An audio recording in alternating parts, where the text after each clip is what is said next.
पिछले पार्ट में पता चला था कि कर्ज को प्यूरिफाई करने के लिए चेन को अपना सोल सेक्रीफाइस करना होगा, जिसके बारे में सुनते ही सभी इस बात से काफी परेशान हो गए थे और इसीलिए वो चेन को होली पूल में जाने से रोकने लगे थे। लेकिन इसके बाद भी हम देखते हैं कि चेन वहाँ पर जाने के लिए रेडी हो गई थी और इसीलिए वो होली पूल में कूद जाती है। फिर वो कहने लगती है, मुझे पता होना चाहिए था कि मैंने सिटी का साउथ में से ब्रेक थ्रू किया और यहाँ तो सच में काफी इरी है और यहाँ पर तो सच में काफी डर लग रहा है। फिर वो कहने लगती है कि मुझे कर्ज का सोर्स जैसे ही दिखाई देगा मैं उससे बहुत बुरे तरीके से पीटूंगी। तभी अचानक से हम देखते हैं कि उसे अपने आसपास रेड कलर में कुछ दिखाई देने लगता है, जिसका वजह से चेन काफी परेशान हो जाती है और उसे भी समझ में नहीं आ रहा था कि आखिरकार ये है क्या। मगर तभी हम देखते हैं कि वे सभी असल में सोल के जैसे दिखाई दे रहे होते हैं, लेकिन अभी भी चेन को इसके बारे में ज्यादा कुछ समझ में नहीं आ रहा था और इसीलिए वो सोचने लगती है कि क्या यही कर्ज है। मगर तभी अचानक से हम देखते हैं कि वे सोल इस पर चारों तरफ से अटैक करने लगते हैं, जिसे रोकने के लिए चेन कुछ भी नहीं कर पाती। लेकिन इसके वजह से हम देखते हैं कि उसे इनकी मेमोरी दिखाई देने लगती है और इसीलिए वो भी सोचने लगती है कि क्या समन बीच का मरने से पहले उनका पेनफुल मेमोरी है। अब इसके बारे में सोचकर चेन काफी परेशान हो जाती है और फिर कहने लगती है कि कर्ज का यही सोर्स है। लेकिन वही हम देखते हैं कि वे सोल अभी भी रुकने वाले नहीं होते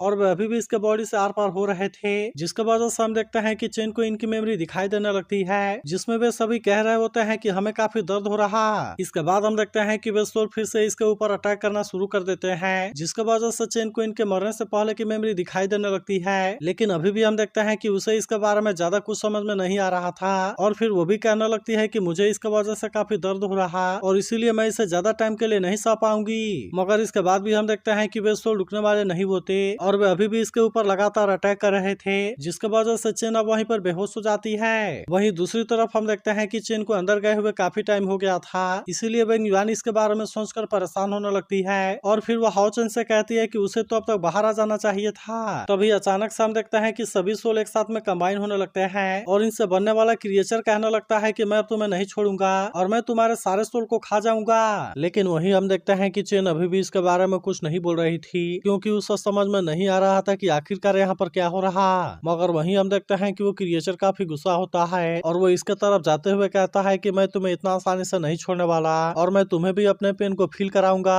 इसके बाद हम देखते हैं कि क्रिएचर फिर से इसके ऊपर अटैक करने के लिए आने लगता है, जहाँ इसके वजह से चेन को इनकी मेमोरी दिखाई देने लगती है। फिर इसमें हम देखते हैं कि एक समन बीच बहुत बुरे तरीके से इंजर्ड हो गई थी, जो अपने मास्टर से कहने लगती है कि मास्टर आपको उदास होने की जरूरत नहीं है, लेकिन फिर भी आप इसके लिए मुझे माफ कर देना क्योंकि मैं आपको प्रोटेक्ट करने में फेल हो गई। वहीं उधर हम देखते हैं कि एक दूसरा सोल भी इंजर्ड होने की वजह से काफी उदास था और फिर वो कहने लगता है कि क्या हम यहाँ पर एक दूसरे से अलग होने जा रहे हैं, लेकिन मैं सच में अपने मास्टर से अलग नहीं होना चाहता। अब इसी तरह हम देखते हैं कि बाकी के जितने भी सोल भी इंजर्ड थे वे भी ऐसा ही सोचकर काफी उदास होते हैं और कहने लगता है मैं उम्मीद करता हूँ कि मास्टर हमें आखिरी हक दे सके। वहीं अब उधर हम देखते हैं कि चेन को इसके बारे में समझ में आ गया था, इसीलिए वो इससे कहती है कि तुम्हारे दिल ने मुझे सब कुछ बता दिया और असल में तुमने कभी भी हमें हर्ट करने के बारे में नहीं सोचा। और अब इतनी बात कहने के बाद वो इससे पूछती है कि ऐसा है ना, जिसके बाद हम देखते हैं कि वो क्रिएचर चेन को कुछ भी नहीं करता और फिर वो इसे छोड़ देता है। लेकिन वहीं अब हम देखते हैं कि चेन इसे इतना आसानी से छोड़ने वाली नहीं होती, इसीलिए वो तुरंत इसके तरफ आती है और फिर हम देखते हैं कि वो इसके गले से लग गई थी। फिर वो कहने लगती है कि मुझे इसके बारे में सब कुछ समझ आ गया है और तुम्हें असल में केवल इस बात का पछतावा है कि तुम अपने मास्टर को सही तरीके से गुड बाय नहीं बोल सके।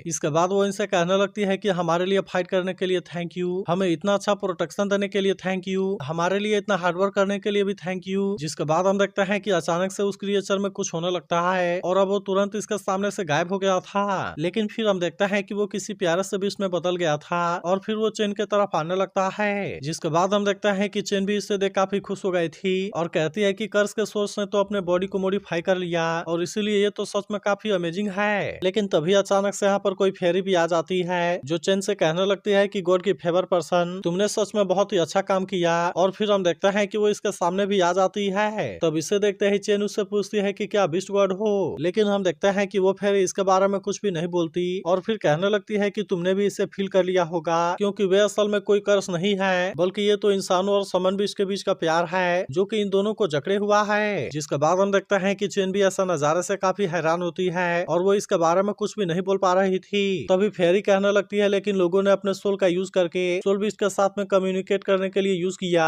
ताकि इसके वजह से वे इनके दिल को सुन सके और अब इसीलिए मैं भी चाहती हूँ कि इनका आखिरी विश पूरा हो जाए ताकि इनको ऑब्सेशन के ट्रैप से बचाया जा सके। तभी अचानक से हम देखते हैं कि वे सभी सोल विश इसके बॉडी में चलने लगते हैं और वो इसके बारे बारे में कुछ भी नहीं कर पाती। जिसके बाद फेरी इससे कहने लगती है कि तुम्हें इसके बारे में ज्यादा चिंता करने की जरूरत नहीं है, क्योंकि अब ये सभी सोल बीज तुम्हारे डिस्पोजल पर हैं। और फिर वो इसे कहती है कि तुम विश गॉड की सबसे डिजर्विंग पर्सन हो। इसके बाद वो इसे कहती है कि मैं गॉड के फेवर को अवेकन करने वाली हूँ और इस तरह से मैं तुम्हें सोल सेंट क्लॉथ को देने वाली हूँ, जिसका यूज करके तुम सभी बीज के साथ में कम्युनिकेट कर सकती हो। वहीं अब हम देखते हैं कि चेन भी इसके लिए रेडी हो गई थी, क्योंकि अब इसके पास में विश गॉड की पावर की अथॉरिटी होती है। और अब इस तरह से हम देखते हैं कि वो इसका यूज करके सारे कर्ज को प्यूरिफाई करने के लिए रेडी हो जाती है। इसके बाद हम देखते हैं कि वो इसके पावर को एक्टिवेट करना भी शुरू कर देती है, जिसकी वजह से ये पावर होली पुल से भी बाहर आने लगती है। और इसीलिए इसे देखते ही उसके सभी साथी भी इस बात से काफी खुश हो गए थे। वहीं उधर हम देखते हैं कि ब्लेसिंग ट्री जो कि काफी समय से मुरझा गया था, अब वो भी फिर से हरा भरा होने लगता है, जिसे देखते ही चेन होंगी इस बात से काफी खुश हो गया था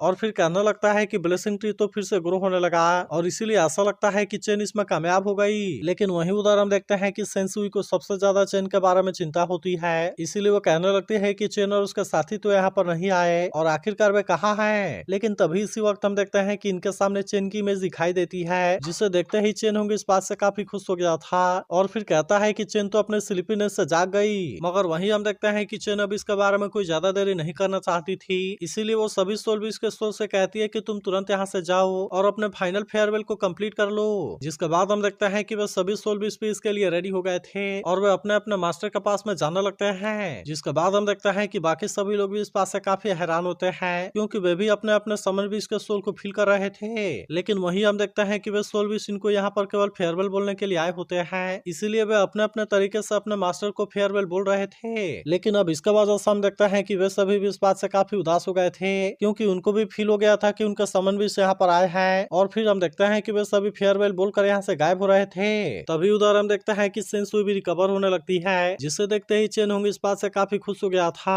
और फिर उससे कहता है कि तुम तो पूरी तरह से रिकवर हो गई। लेकिन वहीं हम देखते हैं कि सेंसुई को इसके बारे में सब कुछ समझ में आ गया था और फिर कहने लगती है कि ये तो वही सब हैं। जिसके बाद हम देखते हैं कि वो इनके साथ मिलकर फाइट करने के लिए थैंक यू कहती है और फिर कहती है कि तुम्हारे सोल को शांति मिले। जिसके बाद हम देखते हैं कि बाकी सभी लोग भी ऐसा ही बोलते हैं। लेकिन तभी हम देखते हैं कि हाओचन और उसका साथी भी यहाँ पर आ गए थे, जिसे देख चेन होंगी इनकी हेल्प करने के लिए थैंक यू कहता है। लेकिन तभी वो नोटिस करता है कि यहाँ पर तो पहले से ज्यादा लोग हो गए हैं और इसीलिए हम देखते हैं कि वो इस बात से हैरान हो गया था। वहीं उधर हम देखते हैं कि सीमा सियान के सभी टीम मेंबर काफी परेशान हो गए थे और वे कहने लगता है कि हमारे लीडर यहाँ से गायब हो गए और इसके पीछे असल में उस ग्रीन हेयर वाले मैजिशियन और उस नाइट का हाथ है। अब इसी वजह से हम देखते हैं कि वे सभी इस बात से काफी परेशान होते हैं, क्योंकि वे इनको रोकने के लिए कुछ भी नहीं कर पाए और वे अचानक से उनके सामने से गायब हो गए। तब इसके बारे में सुनकर अलायंस लीडर भी इस बात से काफी गुस्सा हो गया था और फिर कहता है कि यहाँ से भागने की उसकी हिम्मत कैसे हो गई। मगर वहीं उधर हम देखते हैं कि वे सभी इसके बारे में पार्टी कर रहे थे। जिसके बाद अलायंस लीडर कहने लगता है कि सीमा सियान जब से यहाँ से चला गया उसकी बनाई हुई टीम पूरी तरह से पैरालाइज हो गई है। लेकिन ग्रीन हेयर वाले मैजिशियन के बारे में सुनकर लेडी मास्टर को इसके बारे में समझ में आ गया था और इसीलिए वो कहती है कि मुझे पता है कि ये कौन है। फिर वो कहती है कि वे जरूर ही उसके डिमन हंटिंग टीम के मेंबर होंगे और इसीलिए सीमा सियान अपने मर्जी से वहाँ पर गया होगा। लेकिन अभी भी हम देखते हैं कि अलायंस लीडर इतना आसानी से शांत होने वाला नहीं होता और फिर कहने लगता है पता लगाओ कि वे अभी कहाँ पर हैं, क्योंकि उन्हें सीमा सियान को वापस भेजना ही होगा। तभी उधर हम देखते हैं कि सीमा सियान की जिप कट जाती है, जिसके बाद वो भी कहता है कि आखिरकार मुझे कौन याद कर रहा है। तो अगर एक्सप्लेनेशन अच्छी लगी हो तो इस वीडियो को लाइक और इस पर एक कमेंट जरूर कर देना और अगर आप इसके अगले एपिसोड के लिए भी एक्साइटेड हो तो इसके बारे में जरूर बताना।